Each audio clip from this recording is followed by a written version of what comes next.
हाँ जी, बोलिए, थोड़ा और चर्चा कीजिए, 1 मिनट और लगेगा।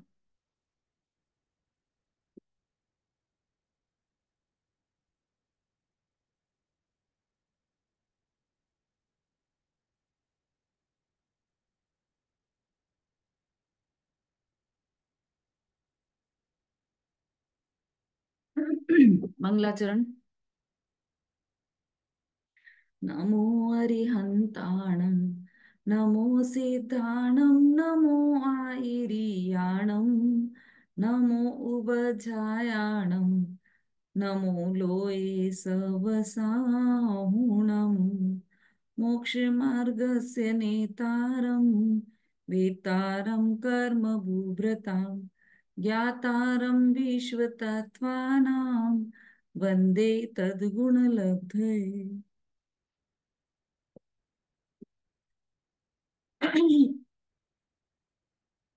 हाँ, सूत्र आप सभी ने बोल लिए होंगे, बोल लिए हैं और याद भी कर लिए होंगे सभी ने सूत्र, अब तो बहुत सारे।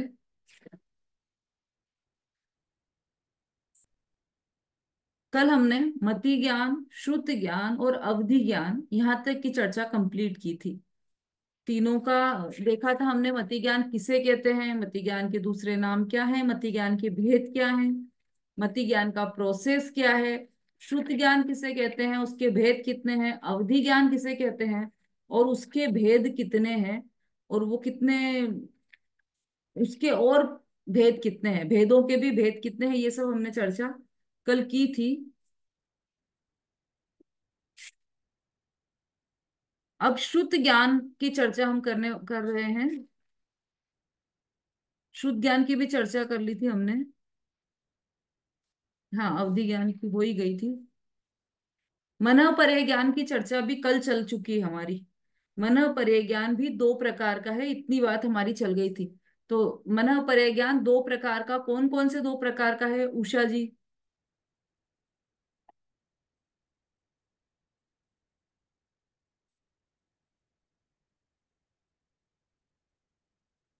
दीदी, ऋजुमती मन प्रधान और विपुल मती मन।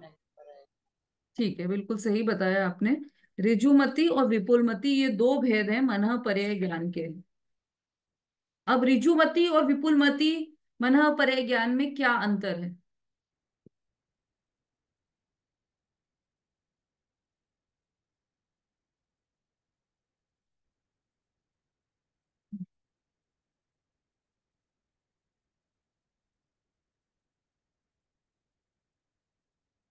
अनीता जी बोलिए।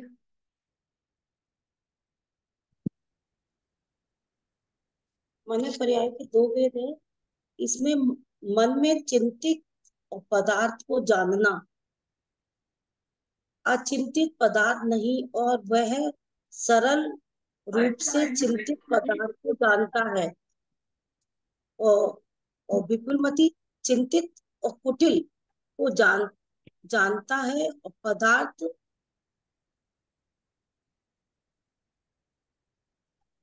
को जानता है, सूक्ष्म होता है विपुलमति। विपुलमति मन पर्याय व्यक्त तथा अव्यक्त मन से चिंतित या अचिंतित अथवा आगे जाकर चिंतवन किए जाने वाले सब प्रकार के पदार्थ को जानता है विपुलमति।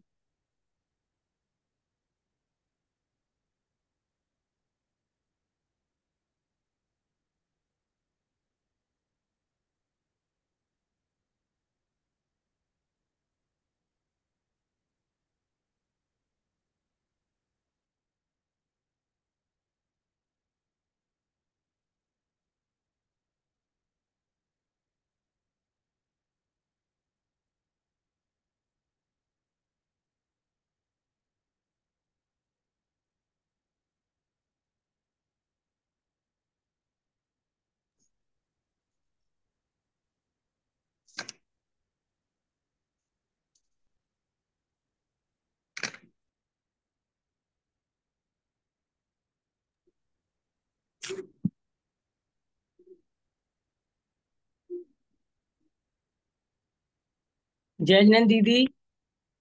दीदी बोलूं क्या? आपकी आवाज नहीं आ रही दीदी, आपकी।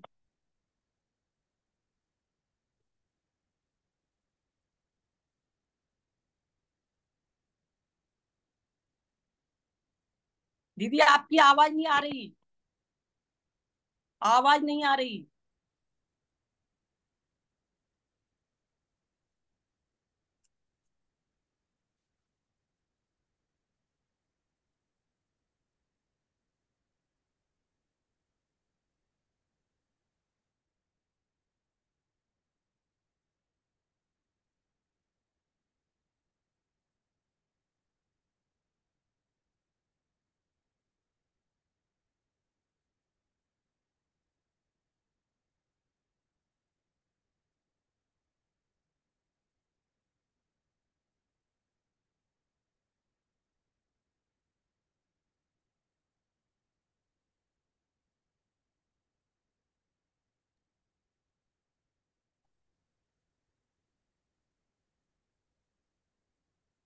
नहीं आ रही, नहीं आ रही।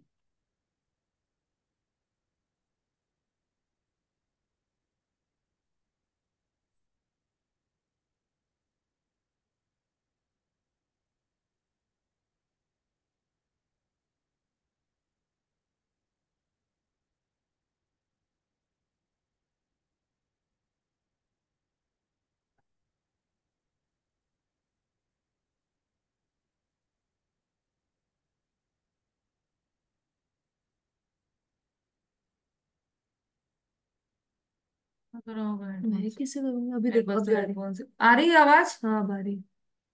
आ रही है, आ रही है। आ रही है, आ रही है। ठीक है। हाँ दीदी, मैं बोलूं? हाँ, बोलिए।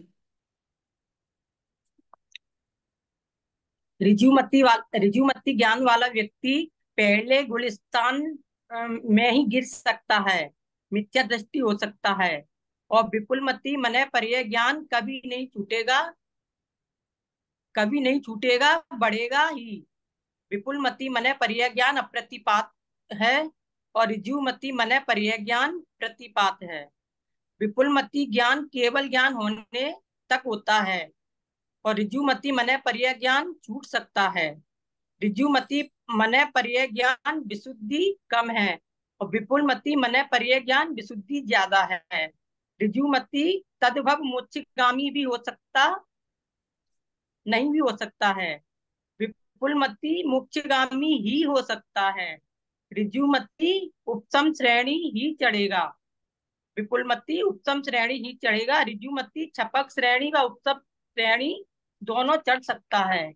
नहीं नहीं नहीं, सही रेखा। नहीं है? अरे, बहुत गड़बड़ है भाई। ऋजुमती वाला उपशम और छपक श्रेणी दोनों चढ़ सकता है। किसने लिखा है ऐसा? सुषमा जी, बोलिए आपने क्या लिखा है। हाँ हाँ, तो दीदी इसमें यही तो बोल रही हूँ मैं। शुरू से बोलूं। ऋजुमती ज्ञान सरल चीजों को मानता है, रूपी पदार्थों को प्रत्यक्ष जानता है। विपुलमती ज्ञान दूसरे के मन में स्थित सरल व जटिल पदार्थों के रूपी पदार्थों को प्रत्यक्ष जानता है। क्षेत्र की अपेक्षा से ऋजुमती का विषय जघन्य रूप से 2 या 3 कोस है, और उत्कृष्ट रूप से मनुष्य क्षेत्र के भीतर तक जान सकता है। विपुलमती का जघन्य रूप से 8 या 9 योजन प्रमाण है, उत्कृष्ट रूप से मानुसोत्तर पर्वत के भीतर तक जानता है। और काल की अपेक्षा से ऋजुमती का उत्कृष्ट 8 भव्य अगले व पिछले, और विपुलमती का उत्कृष्ट अगले पिछले असंख्यात भव्य। ऋजुमती ज्ञान वाले सर्वावधि ज्ञान के अनंतवें भाग को जानते हैं, और विपुलमती ज्ञानधारी जीव ऋजुमती ज्ञान के अनंतवें भाग को जान सकते हैं। ऋजुमती ज्ञान की विशुद्धि कम होती है, और विपुलमती ज्ञान वाले जीवों में विशुद्धि बहुत ज्यादा होती है। ऋजुमती ज्ञान वाला गुण स्थान में नीचे तक जा सकता है, और विपुलमती ज्ञान वाला केवल ज्ञान होने तक बना रहता है। ऋजुमती ज्ञानी तद्भव मोक्षगामी भी हो सकता है और नहीं भी हो सकता। विपुलमती ज्ञान तद्भव मोक्षगामी जीवों को ही होता है। ऋजुमतीधारी छपक श्रेणी व उपसम श्रेणी दोनों ही चढ़ सकता है, श्रेणी चढ़ भी सकता है, यह भी संभव है। और नहीं भी चढ़ सकता, यह भी मतलब श्रेणी चढ़ भी नहीं सकता, यह भी संभव है। और विपुलमतिधारी छपक श्रेणी ही चढ़ता है, उपशम श्रेणी का आरोहण नहीं करता है। ऋजुमति ज्ञान दिगंबरधारी मुनिराज को ही होता है, और विपुलमति का ज्ञान भी दिगंबरधारी मुनिराज को ही होता है। ऋजुमतिधारी प्रतिपाती है, वह नीचे के गुण स्थान तक गिर सकते हैं। ये प्रतिपाती और अप्रतिपाती दोनों ही होते हैं, लेकिन विपुलमतिधारी अप्रतिपाती है, वह कभी गिरते नहीं है। हाँ ठीक है, बहुत अच्छा बताया आपने। रेखा जी, मिस्टेक समझ में आ गई हाँ दीदी। है ना? ठीक है, चलिए। ये सुषमा जी, आपने शायद पहले जो मैंने लिखवाया था वो वाला आपने ढूंढ कर बोला है ना? ये कल तो नहीं लिखवाया मैंने इतना सारा। अनम्यूट करके बोलिए।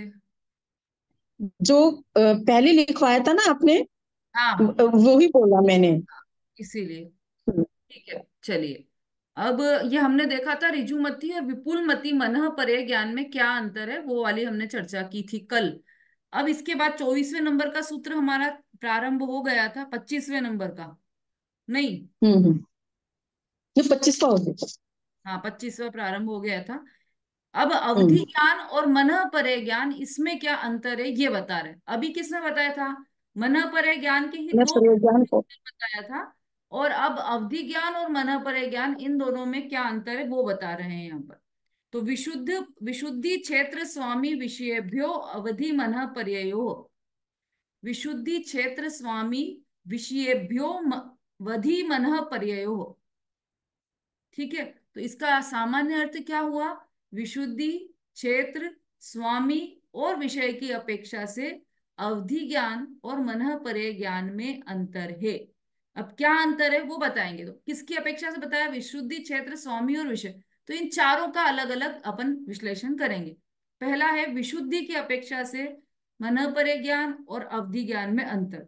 तो विशुद्धि की अपेक्षा से अवधि ज्ञान कम विशुद्ध है और मनः परे ज्ञान अपेक्षाकृत अधिक विशुद्ध है। ठीक है, फिर दूसरा आया क्षेत्र। तो क्षेत्र, ये सब चर्चा हमारी कल चल गई है। क्षेत्र, अवधि ज्ञान का क्षेत्र है त्रसनाड़ी और मनः परे ज्ञान का क्षेत्र है मनुष्य लोक। फिर स्वामी, अब स्वामी की बात चल रही है तो स्वामी में मतलब उसका मालिक कौन है? तो चारों गति के सेनी पंचेंद्रिय पर्याप्त जीव ये अवधि ज्ञान के धारी हो सकते हैं। मतलब चारों ही गति के जीव, पर जो सेनी है पंचेंद्रिय है, मतलब पंचेंद्रिय है तो ही सेनी होंगे ना। तो सेनी पंचेंद्रिय पर्याप्तक जीव, खाली सेनी पंचेंद्रिय भी याद रखोगे तो भी चलेगा। सेनी पंचेंद्रिय जीव चारों गति के, यह इसके स्वामी है। और इसके अब मनः परे ज्ञान के स्वामी कौन है? तो जो इसके 4 पॉइंट मैंने बताए थे पिछली बार भी, वो किसी को याद है तो वो हैंड रेस कीजिए, बाकी लोग हैंड्स डाउन कर लीजिए।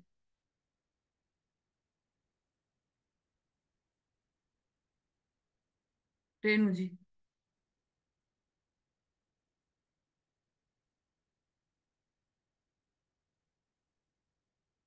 अनम्यूट करिए भाई।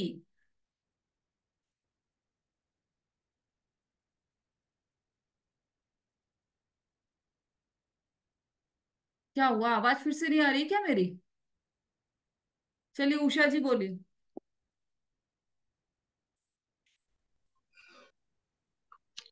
जी दी। मन प्रेम, मन पराय कर्म भूमि के मनुष्य को होता है। जो दूसरा पॉइंट है, जो सम्यक दृष्टि जीव को ही होता है, जो संयमी हो, जो वर्धमान चारित्र वाले को ही होता है। और चौथा में है जो रिद्धिधारी में किसी किसी को होता है। ये 4 पॉइंट थे। बिल्कुल सही, ये चारों पॉइंट सही बताया आपने। पहला है कर्म भूमि के मनुष्य को होगा। दूसरा जो संयमी हो, मतलब दूसरा जो हाँ, सम्यक जो दृष्टि सही हो। तीसरा जो सम्यक दृष्टि हो। संयमी हो, मतलब या इन दोनों को एक में भी लिख सकते हो आप।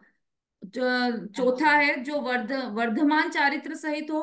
और अंतिम है जो रिद्धिधारी हो। रिद्धिधारी। जी।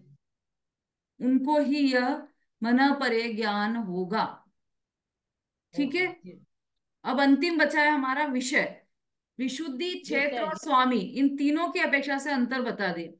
ये केवल चारों गति के जीव को होगा मन अवधि ज्ञान, मतलब चारों ही गतियों अधिक। के जीवों को हो सकता है अवधि ज्ञान। लेकिन मन परे ज्ञान केवल कर्म भूमि के मनुष्य को, मतलब एक ही गति आई ना मनुष्य गति, उसी को होगा बस, और किसी को भी नहीं होगा।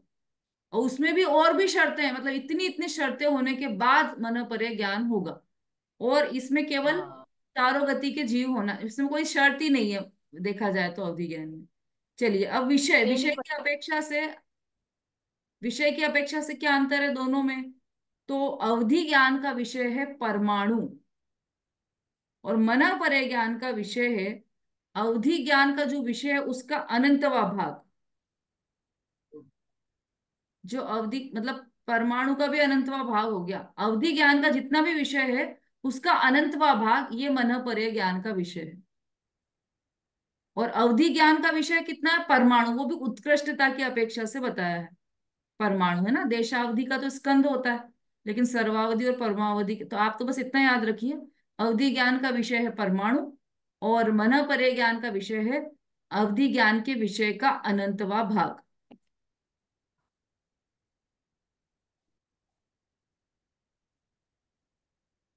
समझ में आ रहा है सबको? ममता जी, शीला जी जी पुणे, जी। आंचल जी, बबीता जी, कुंद प्रभा जी, सुनीता जी। ठीक है, ये अवधि ज्ञान और मन परे ज्ञान में अंतर है। इसमें सेटिंग में बहुत चेंज आ क्या हो रहा है, कैमरा अच्छा नहीं और उसमें ब्लर भी पूरा नहीं हो रहा है, फिल्टर लग जाता है। नहीं पहले अच्छा था ना सब, वो चेंजेस हो सकता है करो इसमें।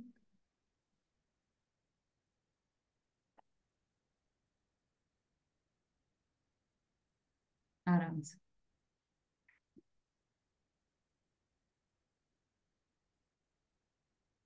हाँ अब देखिए, तो ये हमारा 25वें नंबर का सूत्र हो गया। इसमें अवधि ज्ञान और मन परे ज्ञान में क्या अंतर है वो बताया है। 26वें सूत्र पर आ जाइए। अब यहां से सभी ज्ञानों के विषय क्या हैं इसकी चर्चा यहां से प्रारंभ हो रही है। हम्म, जी जी।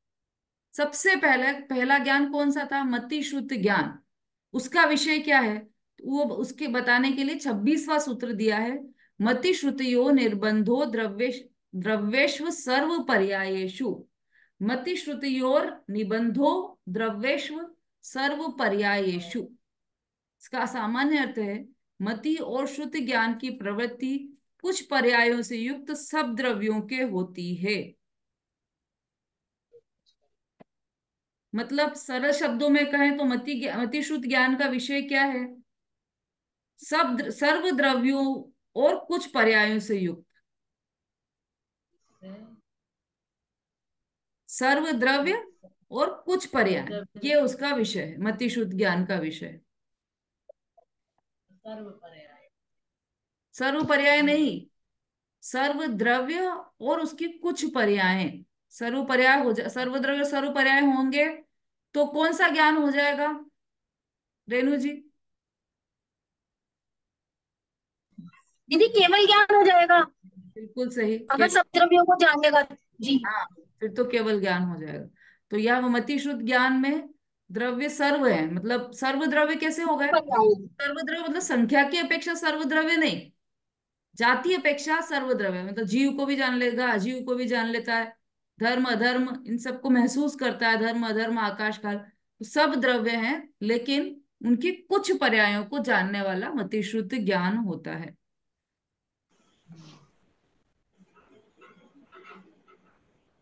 तो मति शुद्ध ज्ञान का विषय क्या हुआ, सब द्रव्य और उनकी कुछ पर्याय। अब अगला, पर्याय। ये चारों है ना, एक साथ भी इनको भी एक साथ लिया जा सकता है चारों सूत्रों को, 26 27 28 और 29। हाँ रेणु जी आप कुछ कहना चाह रहे हैं? दीदी नहीं, बस मैं यही कह रही थी, आपने मुझे अनम्यूट किया हुआ था, मैं बोल नहीं पाई फिर। अच्छा कोई बात नहीं, ठीक है। चलिए अब अगला सूत्र देखिए 27वें नंबर का। मति शुद्ध ज्ञान के बाद किसका नंबर आया? अवधि ज्ञान का। अवधि ज्ञान का विषय बता रहे हैं रूपिष्व वधे।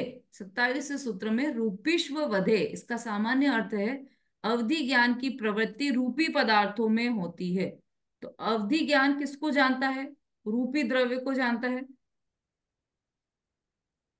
अब इस रूपी द्रव्य में किसको किसको लिया है, ये हमने कक्षा में बहुत डिटेल में पढ़ा है। कौन बता सकता है कारण सहित रूपी द्रव्य में किसको किस, जो अवधि ज्ञान रूपी द्रव्य को जानता है, यह बोला है यहाँ पर रूपीश्व वधे में, तो वह किस किस रूपी द्रव्य को जानता है, ये बताना है आपको। सरिता जी बोलिए। जैसे दीदी जीव द्रव्य को और अजीव द्रव्य को जानेगा, क्योंकि अजीव द्रव्य जीव द्रव्य के साथ ही है, इसलिए उसको कथन में बोल लेते हैं कि अजीव द्रव्य को रूपी में, माने जीव जीव को उससे बोल लेते हैं। वैसे तो अजीव ही रूपी है, पर जीव को भी ले लेते हैं उसके साथ है। तो हाँ, वही कारण जानना चाह रही हूँ मैं कि क्यों ले लिया उसको, जबकि वो तो अरूपी है। अरूपी है, लेकिन जब वो शरीर के साथ रहता है तो उसको रूपी में ले लेते हैं।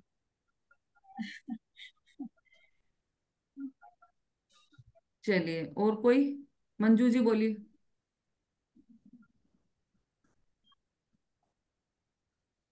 जैस्मिन दीदी, जीव को इसलिए लेते कि वो कर्मों से बंधा है, संसारी है, इसलिए जीव को भी उसमें लेते हैं, ठीक है, दोनों का रूपी ही में ही उत्तर। ले लेते हैं। ठीक है, दोनों का उत्तर सही है। इसका वास्तविक कारण ये है कि संसारी जीव को ही लिया है इसमें, है ना। और इसलिए नहीं कि शरीर सहित है, शरीर से तो अपृथक अभी भी दिख रहा है। शरीर मतलब ये जो औदारिक शरीर दिखाई दे रहा है, वो तो विग्रह गति में भी उससे पृथक हो जाता है जीव। तो इसलिए शरीर को नहीं लिया है, लेकिन कार्माण शरीर ऐसा है जिससे संसारी जीव कभी पृथक नहीं होता। यदि उससे पृथक हो जाएगा तो मुक्त हो जाएगा, है ना। तो वो कर्म सहित जीव को लिया है, संसारी जीव को लिया है, उसको रूपी माना गया है, क्योंकि वो कर्म सहित। रूपी क्यों? तो कर्म भी पुद्गल है, उस पुद्गल द्रव्य के साथ जीव को देखा गया, तो संसारी जीव को लिया है। तो संसारी जीव का ज्ञान भी अवधि ज्ञानी को हो सकता है और पुद्गल का ज्ञान भी हो सकता है। तो दोनों तरह के द्रव्यों का ज्ञान हो सकता है। इसलिए अवधि ज्ञान का विषय है रूपी द्रव्य, और उसमें पुद्गल और संसारी जीव ये दोनों आएंगे। रूपी द्रव्य में पुद्गल और संसारी जीव ये दो आएंगे, और उनकी कुछ पर्याय। ये भी सब पर्याय नहीं आएंगे, सब पर्याय आएंगे तो फिर वही बात हो जाएगी। यदि सब पर्याय आ जाएंगे तो केवल ज्ञान ही हो जाएगा, है ना।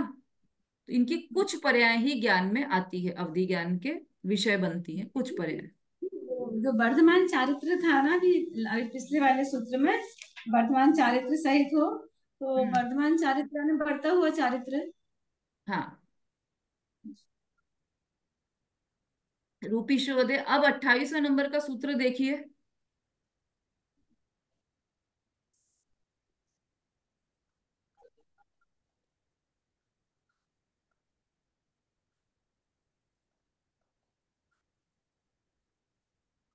हम्म, अच्छा, इसके बीच में एक प्रश्न है।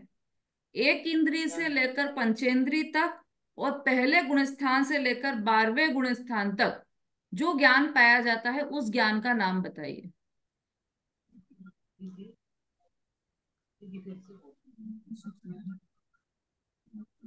ये जो 5 ज्ञान है, उनमें से ऐसा कौन सा ज्ञान है जो कि एक इंद्रिय से लेकर पंचेंद्रिय तक भी हो और पहले गुणस्थान से लेकर 12वें गुणस्थान वर्ती जीवों को भी हो? अभिलाषा जी। जी दीदी, मति ज्ञान पाया जाता है। मति श्रुत ज्ञान, मति ज्ञान अकेला नहीं होता, मति। मति श्रुत ज्ञान पाया जाता है। ठीक है। अब ये जो अवधि ज्ञान है,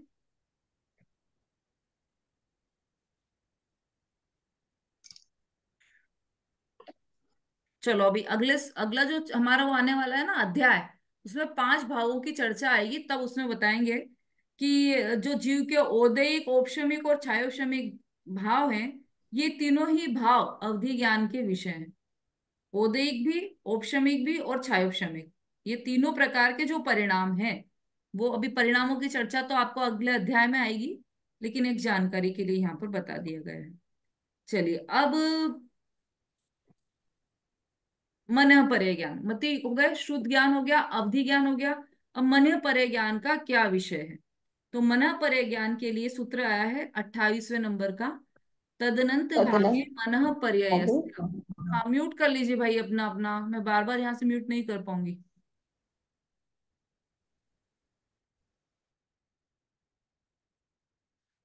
28वें नंबर का सूत्र है तदनंत भागे मनः पर्ययस्य। इसका सामान्य अर्थ है मनः पर्यय ज्ञान की प्रवृत्ति अवधि ज्ञान के विषय के अनंतवें भाग में होती है। मतलब जो अवधि ज्ञान जो मनः परे ज्ञान है उसका विषय क्या है? तो उसका विषय भी रूपी द्रव्य ही है। अवधि ज्ञान का विषय भी रूपी द्रव्य था, मनः परे ज्ञान का भी रूपी द्रव्य ही था। लेकिन अब ये तो द्रव्य तो रूपी द्रव्य ही हुआ, लेकिन पर्यायों में उसमें कुछ पर्याय थी अवधि ज्ञान में, और इसमें इसमें भी कुछ पर्याय हैं, लेकिन ये और सूक्ष्म हो गया मनः परे ज्ञान। तो ये अवधि ज्ञान के अनंतवें भाग को जानने वाला यह मनः परे ज्ञान है। तदनंत भागे, तद तद मतलब अवधि ज्ञान, उसका अनंतवा भाग वो क्या, वो विषय है मनः परे ज्ञान का। तदनंत भागे मनः परेयस्य, उसका सामान्य अर्थ है कि अवधि ज्ञान का अनंतवा भाग वो मनः परे ज्ञान का विषय है। ठीक है, क्लियर है? विषय सबके क्लियर होते जा रहे हैं, बहुत सरल सरल है, इसमें कोई ज्यादा चिंतन की बात है नहीं। अब 29वें नंबर पर आ जाइए। सर्व द्रव्य पर्यायेषु केवलस्य, अंतिम ज्ञान बचा हमारा केवल ज्ञान। तो केवल ज्ञान का विषय क्या है? सर्व द्रव्य पर्यायेषु केवलस्य, केवल ज्ञान की प्रवृत्ति सर्व द्रव्य और उनकी सर्व पर्यायों में होती है। अर्थात केवल ज्ञान का विषय है सर्व द्रव्य, और पर्यायों में क्या हुआ? सर्व पर्याय, ये केवल ज्ञान का विषय है। सर्वद्रव्य और सर्व पर्यायेषु केवलस्य, ऐसा है ना। जो सर्व शब्द है वो दोनों में लगेगा, सर्वद्रव्य पर्यायेषु केवलस्य। ये हो गए हमारे पांचों ज्ञान के विषय। अब इसके संबंध में कोई भी चूक नहीं होना चाहिए, अपन ने रिवीजन भी कर लिया इसका, है ना। चलिए,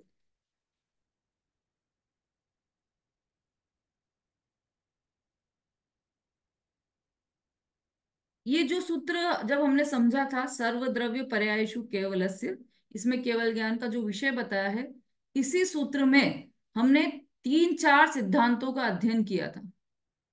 किसी को मतलब जिनको भी जो जो सिद्धांत, जितने भी सिद्धांत याद हों वो बोलिए। इस सूत्र में से क्या क्या सिद्धांत निकल कर आते हैं जैन दर्शन के परिप्रेक्ष्य में?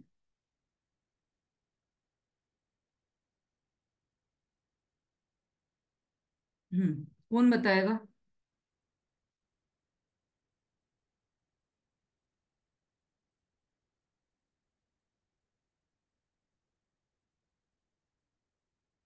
नहीं ध्यान है किसी को भी?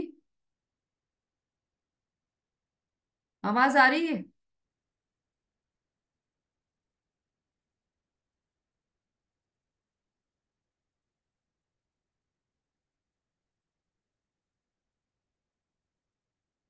अर्चना जी बोलिए। केवल ज्ञान असहाय ज्ञान है।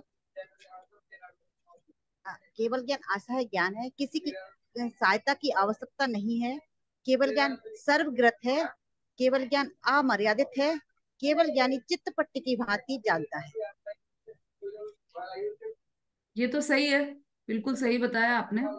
पर इसमें ये तो केवल ज्ञान का विश्लेषण हुआ, पर इसमें से और भी कुछ सिद्धांत निकल कर आते हैं, वो भी बताना है। अगर उसका ज्ञान हो तो वो भी बताइए।